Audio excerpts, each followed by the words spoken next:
I know you're wondering why I decided to drink water before this class. I will tell you at the end of this video. Welcome to Physics Meal.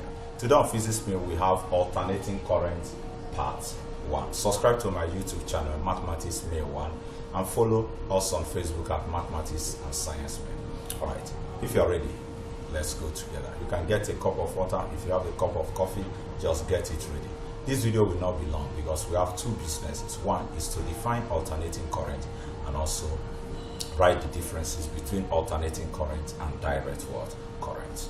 Alright, if you are familiar with physics, if you have been a friend of physics for some time now, you will know that when we talk about electric current is the flow of what? Electrons. When electrons begin to flow, we have electric current. Now this electron flow can be in one direction. So when we have electric current flowing in one direction, we call that kind of current direct current. But when we have electric current changing its direction, in this case now it's not moving in one direction, that one is called alternating current. So let's put it down. Alternating current. Alternating current is a current whose direction and also magnitude change periodically with what? With time. So alternating current is a current whose direction and magnitude change periodically with what? Time. So in alternating current is not flowing in one direction. There is a change in direction of the current. As well, we also have a change in the size or the magnitude of the current. Because with time we'll start seeing peak value, right? Root mean square value, start seeing instantaneous current and so on. So as the direction is changing, the magnitude is also changing. So the size is also changing. So it's not only the direction that changes in in alternating current. So this implies that current changes continuously, reverses its direction continuously. So this implies that current changes its direction continuously. It reverses its direction continuously. Alright? Okay. Now the short form of alternating current is AC. So the short form of alternating current is what? AC. So anytime we see AC, we know it is alternating current, not air condition. And let me also add, and the circuit that represents alternating current is known as alternating current circuit. That's AC circuit. It's known as AC circuit in short form, or you say alternating current circuit.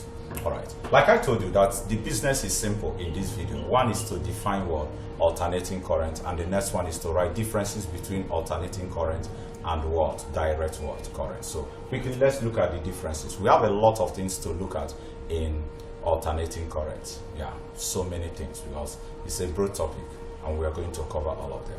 But for now, let's look at differences between alternating current. Differences between alternating current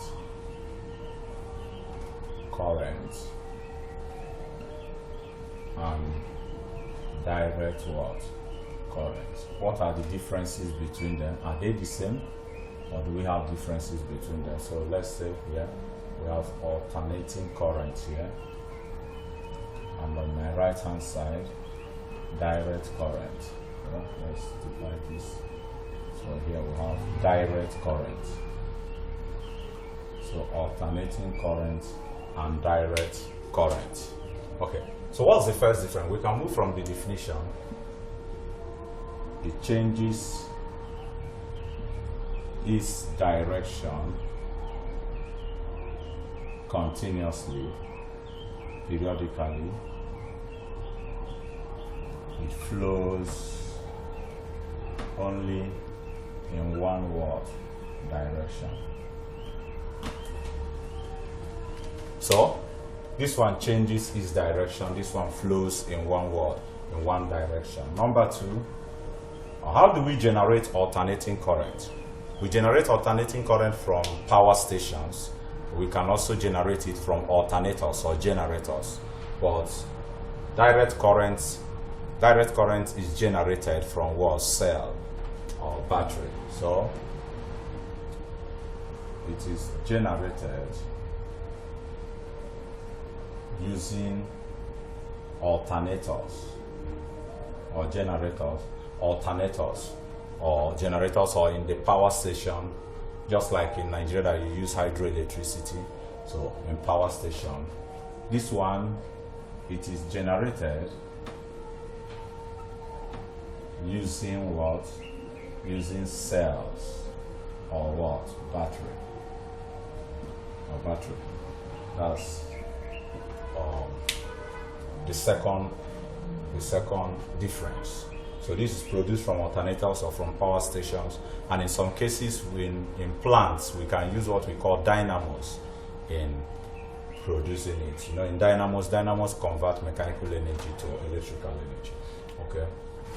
Then from the definition again, we can see that the magnitude of alternating current is also changing. So there is change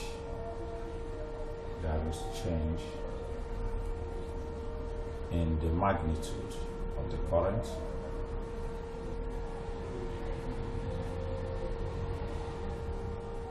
Here, the magnitude is usually constant.